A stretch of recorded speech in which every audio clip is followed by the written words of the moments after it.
Ma'am, இந்த வெற்றியை எப்படி பார்க்குறீங்க? வெற்றி ரொம்ப சந்தோஷமான வெற்றி. ஒரு வளர்ச்சி பாதையில் பீகார் செல்வதற்கு அந்த மாநிலத்தினுடைய மக்கள் தீர்ப்பளித்திருக்கிறார்கள். என்டிஏ ஆட்சி என்பது அவர்களுக்கு பாதுகாப்பை, வளர்ச்சியை கொடுக்கக்கூடிய அரசாங்கமாக இருக்கும் அப்படிங்கிற ஒரு மிகப்பெரிய நம்பிக்கையை வெளிப்படுத்தி இருக்கிறார்கள்.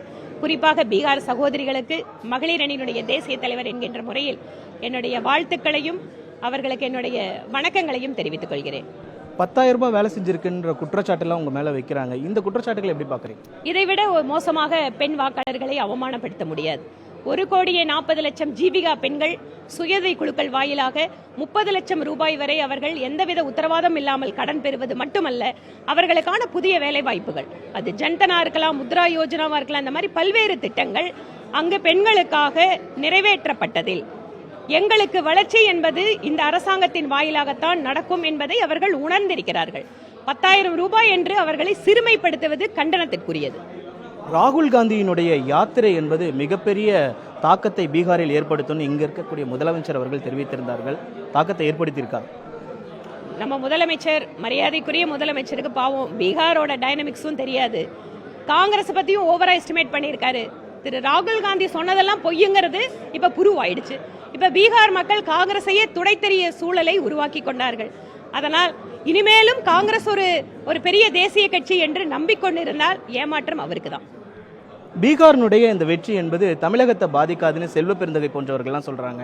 நீங்க எப்படி பாக்க? அவங்க ஒரு கற்பனை உலகத்துல காங்கிரஸ் கட்சியினர் வாழ்ந்து கொண்டிருக்கிறார்கள். அதனால இப்படித்தானே சொல்லணும், வேற ஒன்றும் சொல்றதுக்கு இல்லை. பீகாருடைய தேர்தல் தமிழகத்திலும் எதிரொலிக்குன்னு பாக்குறீங்களா? இங்க இருக்கக்கூடிய மகளிர் உங்களுக்கு, அதாவது குறிப்பாக தேசிய ஜனநாயக கூட்டணிக்கு ஆதரவாக இருப்பார்கள் நினைக்கிறீங்க? நிச்சயமாக. ஏனென்றால் இப்போது இருக்கக்கூடிய சட்டம் ஒழுங்கு, பெண்களுக்கான பாதுகாப்பற்ற சூழல், அமைச்சர்கள் மீதான ஊழல் குற்றச்சாட்டுகள் என்று கடுமையான அதிருப்தியில் இந்த திராவிட மாடலுக்கு எதிராக தமிழகத்து மக்கள் இருந்து கொண்டிருக்கிறார்கள்.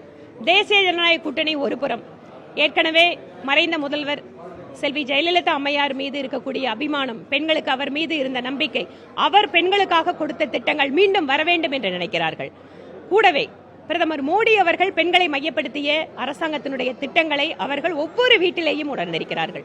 இந்த பீகார் வெற்றி என்பது தமிழகத்திலேயே நிச்சயமாக எதிரொலிக்கும். பீகாரை போலவே தமிழகத்திலும் தேசிய ஜனநாயக கூட்டணி 200க்கும் மேற்பட்ட சீட்டுகளை பெறுவதற்கு வாய்ப்பிருக்கிறது. எஸ்ஐஆர் மூலமாக வெற்றியை களவாடி இருக்கிறீர்கள் அப்படின்ற ஒரு குற்றச்சாட்டு வைக்கிறேன். எஸ்ஐஆருக்கு பின்பாக நடந்த தேர்தல், ஒரு இடத்துலயாவது வாக்காளர் என்னோட ஓட்டு விட்டு போட்டுன்னு சொல்லல, ஒரு வாக்குச்சாவடியிலாவது போலி வாக்காளர்கள் வந்திருக்காங்கன்னு குற்றச்சாட்டு இல்ல. நேர்மையாக, அமைதியாக தேர்தல் நடைபெற்றிருக்கிறது எஸ்ஐஆருக்கு பின்பாக.